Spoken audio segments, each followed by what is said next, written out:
niki wakoze? Ese abasarabo ubarusha iki? N'ubwiza nyaburanga niko tujya byose wikora, yabishatse ntiwabyemera. Umwuka uhumeka mu mazuru yawe uguhaye, ibishatse wakuvamo. Atashuti z'umusaraba, hari abantu bari mu itorero, hari abantu bari kuvuga Yesu, hari abo bita abashumba n'abapasiteri ariko ari nk'ibisiga. Ndababwiza ukuri, ubikora wese, umuntu wese wisiga amavuta atukuza ntazabura kurimbuka. Umugabo agata umugore ati ntago dukwiranye kubera ko Imana yamuhaye akazi keza. Iki umurengwe ni ubabujije Imana.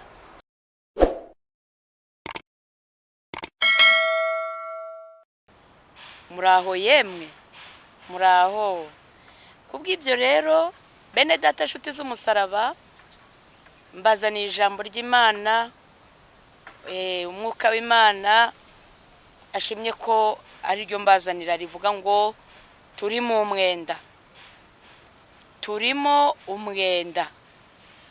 Iryo jambo tugiye kurirebera hamwe, iboneka mu rwandiko rw'Abaroma igice cya 8 ku murongo wa 12. Turimo umwenda ni ijambo rivuga ngo nuko rero bene data turi mu mwenda, ariko si uwa kamere y'imibiri yacu ngo dukurikize ibyayo. Amen. Nuwo murongo wonyine. Nuko rero bene data turi mu mwenda, ariko si uwa kamere y'imibiri yacu ngo dukurikize ibyayo. Amen. Wakwibaza ngo ideni ifitiye Imana ni irihe? Kabandi yabahaye ubutunzi bwo mu isi, amazu, amamodoka, yebabawe, imirima, amasambu. Abandi barize, abandi yabahaye uburanga bwiza. Kawe wakwibaza ngo wabonye iki? Yabahaye abagore, abandi baha abagabo, bari mu ngo batekanye, weho ni ibyago gusa. Ariko iri jambo ritubwiriye hamwe twese, n'uwaba kamba, yaba ari umushumba, yaba pasiteri, iramubwiye ngo ari mu mwenda. Nanjye uri kurivuga turimo umwenda, ariko si uwa kamere y'imibiri ngo dukurikize iby'iyi mibiri. Ngo ahubwo ni ideni dufite hano hejuru aha mu kirere, aha hejuru aha niho dufitiye Imana ideni. Bene data nshuti z'umusaraba, banza wibaza impamvu uvuka ukagenda ukakura ukabona ubaye mukuru, urubatse, ubaye umugore cyangwa umugabo, ingingo zawe zikicyuzuye, wambukiranye imihanda, nta modoka iraca akaguru, amaso atarameneka. Imana ikurinda gutyo, uyihemba ngahe ku kwezi? Uyishyura ngahe? Kuba udasara, umwuka w'ibisazi uyobewe ahantu uba, uyobewe ahantu urara. Satani ayobewe aho ushyira umusaya. Niki wakoze? Ese abasarabo ubarusha iki? N'ubwiza nyaburanga niko turi mu mwenda. Kuba batakuranda turi impumyi ngo ugende urandaswe, aho impumyi ntugira ngo ni ibyaha zakoze. Abavukanye ubuhumyi si uko bahemutse imbere y'Imana. Banza bibaze ngo ufite amaso areba, akaba ari mazima, wakoreye iki Imana? We yishyuye iki? Kuri iri jambo rero turimo umwenda, tugiye kuryinjiramo neza kugira ngo umuntu aze kumenya ideni afite, amenye impamvu ye ku isi, misiyo ye. Turabisoma tubisange mu gitabo cy'umuhanuzi Yesaya igice cya 5 umurongo wa 1. Haravuga ngo reka ndirimbire umukunzi wanjye indirimbo y'uruzabibu rwe. Umukunzi wanjye yari afite urutoki rw'uruzabibu ku musozi urumbuka, ararutabirira rurimburamo amabuye, aruteramo insina y'umuzabibu y'ubwoko bwiza cyane, arwubakamo inzu y'amatafari ndende, acukuramo urwina, nuko yiringira ko ruzera inzabibu ariko rwera indibu. Yemwe baturage b'i Yerusalemu mwe, namwe bagabo b'i Buyuda, nimudukize njyewe n'uruzabibu rwanjye. Ikintu nari nkwiriye gukorera uruzabibu rwanjye nasize ni ikihe? Ko nari niringiye ko ruzera inzabibu, niki cyatumye rwera indibu? Mwakire neza ijambo ry'Imana. bene data nshuti z'umusaraba, mbere yuko ninjira muri iri jambo, hari abantu benshi bakunda kumbaza ikibazo ngo kuki nigisha amagambo akomeye gusa, kuki ngenda avuga amagambo ahumuriza n'ibitangaza. Aka kantu ndagira ngo ngasobanureho, nigeze kukavuga impamvu bigeze kumpugura abantu benshi, bakajya bampugura, ntabwo nari ndakagera ku ma YouTube, atizi kose ninjye natangiye kwigisha hagezweho ibitangaza, inyigisho zihumuriza, inyigisho rwose ziryoherera amatwi. Barambwira tubona uzabaho gute nutavuga ibitangaza, urumva uzabaho ute? Bakajya banyita amazina atandukanye, igishega bibiki byose mu mabiro, n'abandi bakozi b'Imana bagenzi banjye aho nkandagiye bampugura. Nza kwibaza atari ko aba bantu bose siko banyanga, banyereka n'imirongo mu mabibiriye, ati ijambo ry'Imana riravuga ngo mubwire abantu banjye ibyururutse imitima. Nuko none riziki ngewe mbabwira nabi, ariko ibyo soma byanditswe muri Bibiliya, simvuga ibyanjye. Baramugura nza guhugurika, nigira inama koko nanjye yo guhugurika. Nuko riziki rero rimwe bantumira Gikondo Sejemu, ndabyibuka icyo gihe nagezeyo niha kwigisha ibitangaza. Dore ko afite n'ubuhamya, hari ibyiciro by'ubuhamya buryoshye harabagezaho, vuga uburyo Imana yandwandiye mu Basilamu ngabatsinda Nyamirambo, havuga ko natutse intumwa y'Imana Muhamadi, teraniro rirafashwa. Mvuga n'agace ka Kabuate Kadirake, nzabibabwira kuri icano yanjye. Hari byinshi mbabikiye bene data nshuti z'umusaraba. Nuko ubwo noneho birangiye, teraniro ryafashijwe n'ubuhamya, babumva imbaraga z'Imana. Ngiramo ijambo rero ry'ibyururutse imitima, niha kuyururutsa. Kwajyaga bambwira ngo mubwire abantu banjye ibyururutse imitima, ngo nirurutse imitima. Hari naho najyaga kubwiriza, pasiteri akambwira ati rwose wihangane wigishe ku maturo, icya 10 n'ibindi, mbese ariko wururutse n'imitima. Ariko mbabaze bene data abankurikiye hirya no hino ku isi, basaba kururutsa imitima, ninjye wayimanitse? Hari uruhare nabigizemo? Areke njye nkora ibyo data ashaka kuruta uko mwebwe munsaba ibyo mushaka. Nuko rero nihakururutsa ya mitima. Mbasomera akajambo ko muri Yesaya, numva bambe muri Zaburi ya 12. Hari ijambo rivuga ngo kubwo kunyagwa k'umunyamubabaro, kubwo gusuhuza umutima k'umukene, nonaha ndahagurutse ngiye gushyira mu mahoro uwo bacurira inkoni. Dore ijambo ngo ryinjiremo, burya kwigisha ibitangaza biroroha. Kubwo kunyagwa k'umunyamubabaro, nugiramo ukuntu banyazwe, umubabaro benshi bafite, abanyazwa abagabo, abanyazwa ibyo bari batunze, amabutike yabo, kubwo gusuhuza umutima k'umukene, ndabyinjiramo. Nonaha tibwira mugenzi wawe ngo ni nonaha, ntabwo ari ejo.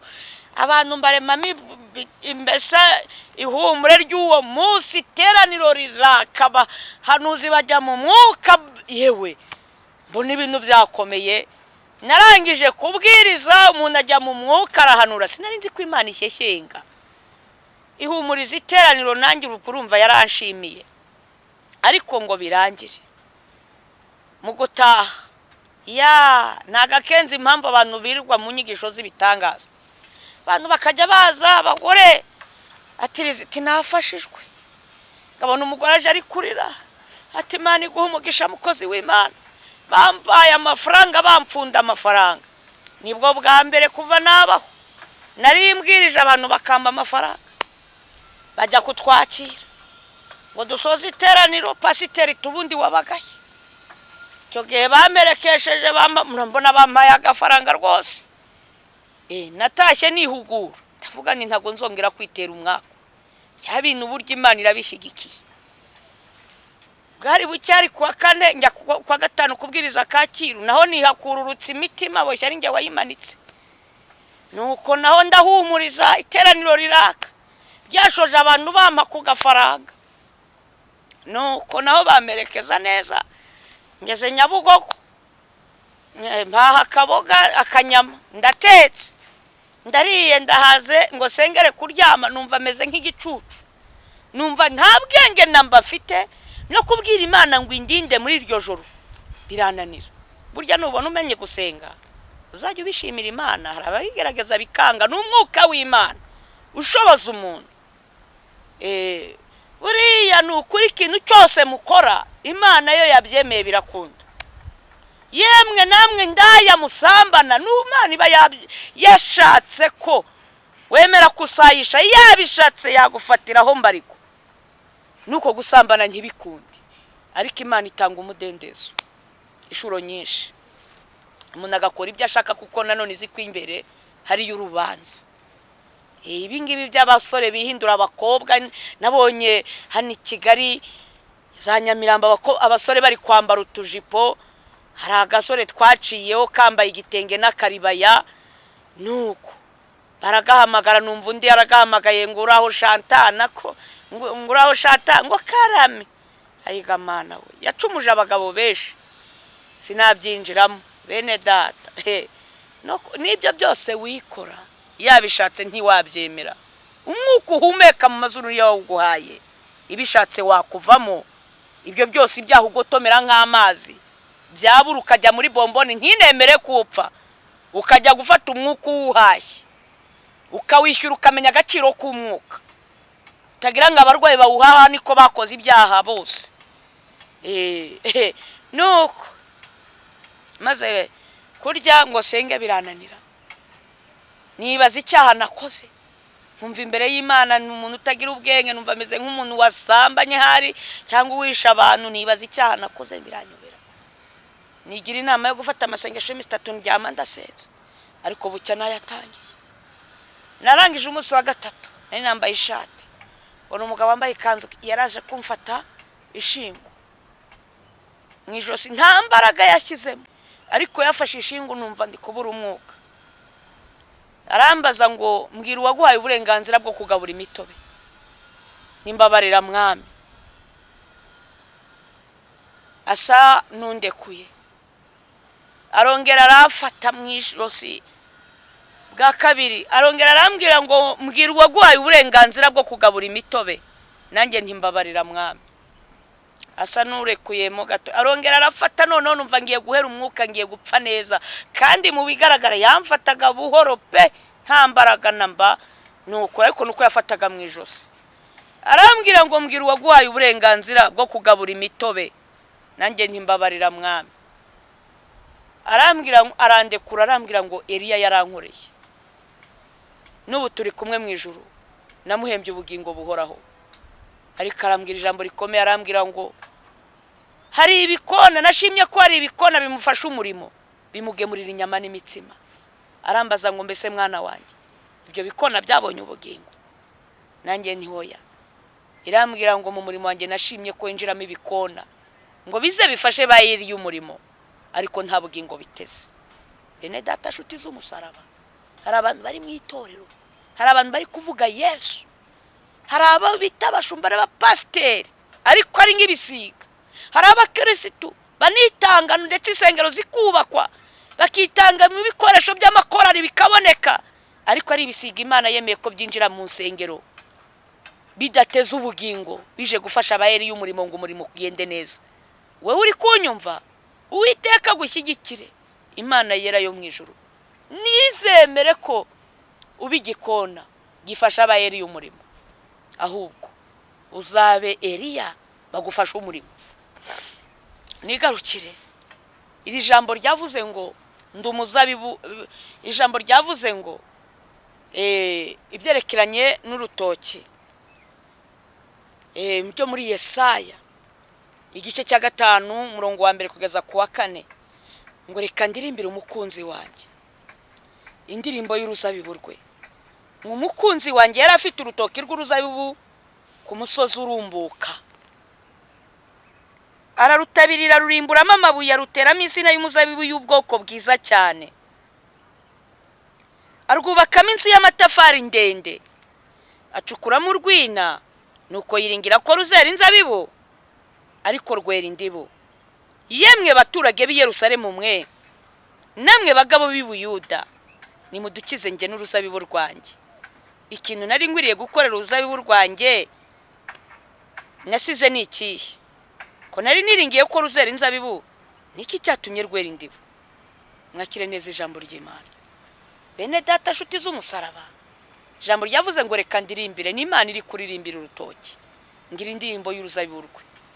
Ngo umukunzi wanjye yari afite isina y'umuzabibu y'ubwoko bwiza cyane. Uwo mukunzi ni Kristo. Data wo mwera mu ijuru yaririmbye indirimbo avuga ati umukunzi wanjye yari afite isina y'umuzabibu y'ubwoko bwiza cyane. Iyo sina ngo arayizana ayitera mu murima urumbuka. Imana igutoranye yabonye uri ubwoko bwiza. Imana yagutoranije muri bene wanyu, igutoranya mu miryango, ku misozi aho utuye, ibona uri ubwoko bwiza nubwo abantu bagusuzugura. Mu Kristo mwene data, Imana yabonaga uri umuntu mwiza, ngizana mu murima urumbuka, ikuzana mu itorero. Ariko bene data muzabaze rwa rugendo rw'abakatolike twakoraga rugikibeho n'amaguru. Abapantekote turukoze muri iki gihe, bamwe bagaturuka i Kigali n'abandi hose intara z'iki gihugu twende twameje guhurira nanone Gikongoro nubwo tutagikibeho. Mu izina rya Yesu aricyo kitujyanye tugiye gusenga, tukagenda dufite uriya mutima wo gusenga ng'Imana idutabarira ubugingo, ibabarira abari mu isi yose. Ndababwiza ukuri bene data, ukuntu dufite umurimo urumbuka. Bamwe twava i Kigali twagera i Muhanga, bamwe batangiye kubatizwa mu mwuka wera. Twajya kugera i Butare, bamwe Imana yabaha promotion yo kuguruka, bazajya kugerayo bamwe baragejejweyo n'umwuka w'Imana. Umurimo wacu urarumbuka, kuvugana n'Imana ntibigombera umunsi wose, ubwo benshi bazi ko Imana itakivuga, ariko Imana iriho kandi iravuga inarakora. Yego si ivuga buri munsi nk'uko bamwe babitekereza buri kanya, ariko iyo ibishatse ivuga ari ngombwa kandi ikavuga ibikwiriye. Ntago ari bimwe by'abahanuzi birirwa bavuga buri kanya. Imana iravuga. Nuko yavuze ngo ayizana mu murimo urumbuka mu gakiza, aho abantu buzura umwuka bagahanura, aho abantu umwuka w'Imana barondoramo ibibi bakashobora kuba bagira umusaruro. Ngo arayitabirira, aratabira. Iyo mubona bigisha babanyura imbere, abapasiteri, abashumba, bavuga butumwa, abahanuzi, makora araririmba, abahanzi, burya Imana ibiri gutabira kugira ngo utazagira icyo witwaza. Kandi twebwe impamvu tutisiga no kwitukuza ibyo byose tukagira isura karemano, bene data, ntago twitukuza, kuko kwitukuza ni cyaha kizarimbura abantu. Ndababwiza ukuri, ubikora wese, umuntu wese wisiga amavuta atukuza ntazabura kurimbuka, kuko iyo sura uriyangiza ubwiza bw'Imana. Nuko ntago ibyaha ari ugusambana gusa, n'ibindi byose bibishoreye, abo nabo bazabura ubwami bw'Imana. Nuko riziki rero ahangaho ndacyakomeza. Twebwe ntago tugendera mu mahirwe ya nyuma, duhagaze ku ijambo rivuga ngo abashaka ubwiza n'icyubahiro no kudapfa babishakishe gukora ibyiza badacogora. Iyo ukora ibyiza ni ukuri bikuzanira agasura kazima.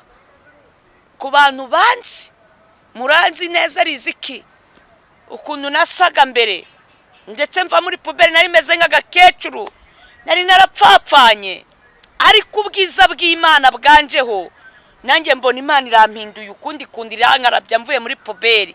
Ko bugenda bucya mbona riziki mpinduka nta kintu nakoresheje, bitagombereye n'amavuta, kuko Imana y'ubwayo yarambwiye ngo aricyo nkoze ku ruhu rwawe, ku mubiri wawe, na nubu kandi ntirarangiza, iracyakora imirimo.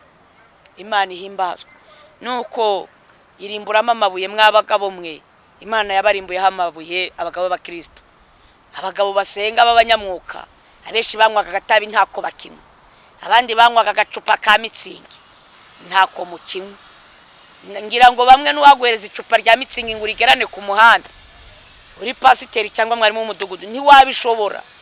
Uri umuvuga butumwa muzima, urigerane muri Nyabugogo, urigerane i Uganda, i Kampala, uri umuntu ukijijwe neza, wavuga atabamboranira icupa batekereza ngo ikirya wisiki kandi nta nzoga irimo. Umukristo ukijijwe nta wagutuma Pridase ngo ushobore kuyizana. Nuko twikomereze kubw'icyo kintu. Imana yo mu ijuru, Imana ishobora byose, yumva gusenga kw'abera, irimburamo amabuye. Imaze kurimburamo amabuye, ya Mana yera ngo urwo rutoki ahasigaye icukuramo urwina. Ngo yarucukuye yizeye ko agiye kubona, yabanje yubakamo inzu y'amatafari ndende. Kubakamo inzu y'amatafari ndende bishatse kuvuga ngo yadusumbishije abandi, twaramenyekanye, idusumbisha abandi gute? Uzacungwe abarokore, twajyaga tugenda mu nzira tugiye gusenga, bamwe bagiye no mu butayu, tugahura n'abasinzi n'abapagani bakadusuza ati ariko buriya muradusengera. Ariko sindabona umusiramu basabye gusenga kandi basenga 5 ku munsi. Sindabona abagikiwe bavuga ati natwe mudusengere. Twebwe ariko twebweho hano hanze badufitiye icyizere 100% ko duhura n'Imana sa. Imana nyamana ariyo mpamvu badusaba kubasengera. Inzu y'amatafari ndende ko ari basha kuva Kigali ikajya Cyangugu, muri abo bagiyeyo nta numwe ugira icyo apfara n'abanyacyangugu cyangwa se abanyagisenyi baji Kibungo, bapfa ko barabandikiye ati tuzabasura bene data. Inzu y'amatafari ndende bene data. Yemwe bagabo b'i Yerusalemu, bapasteri n'abashumba ntacyo muzireguza, bavuga butumwa ntacyo, bahanuzi, Imana igezaho gutanga abagabo. Ni mudukize. Kintu nari nkwiriye gukorera utoki rwanjye nasize ni ikihe? Ko nari niringiye ko ruzera inzabibu. Ni ukuri kose. Yemwe we, ibitoki bikaboneka, kwa muganga mukakora imirimo myiza, mu nzu z'imbohe mukerekana abantu bakihana, indaya zigakizwa. Ko nari nzi ko mutazambura abantu, nari nzi ko mutazafata inguzanyo ngo mube babihemu, nari nzi ko ingo zitazasenyuka. None ubimanza nyinshi mu nkiko nizabadevorushije. Rwose koko ikintu nari nkwiriye nibagiwe ni ikihe? Niki gitumye abagore batanyurwa n'abagabo koko bakahitamo kubasambaniraho bararikiwe ubutunzi bw'isi butagira nyirabwo, agata umugabo ngo ni umukene, ngo si ryo sezerano rye. Umugabo agata umugore ati ntago dukwiranye kubera ko Imana yamuhaye akazi keza. Iki umurengwe ni ubabujije Imana, ni ubabujije ubwami bw'Imana. Nikoye mwibuke Imana ibwira Abisirayeli mu gutegeka kwa 2 mu bice 8 iravuga ngo muramenye ntimuzibagirwe, ntuzibagirwe Uwiteka Imana yawe yagukuye mu gihugu cya Egiputa. Ntuzibagirwe Munyarwanda, Murundi, Mutanzania, Mukongomani, ntuzibagirwe Munyafrika, Munyakenya, Munyafrika y'Epfo, ntuzibagirwe Munyamerika, Munyaburayi, yewe nawe uwo muri Aziya. Ntuzibagirwe Uwiteka Imana yawe yagukuye mu gihugu cya Egiputa, mu nzu y'uburetwa, ikakujyana muri cya gihugu mu Kanani, ikagucisha mu butayu burushaho gukomera. Ni ukuri ubwo umaze kubaka amazu ntiwibeshye ngo n'ubwenge bw'isho ufite.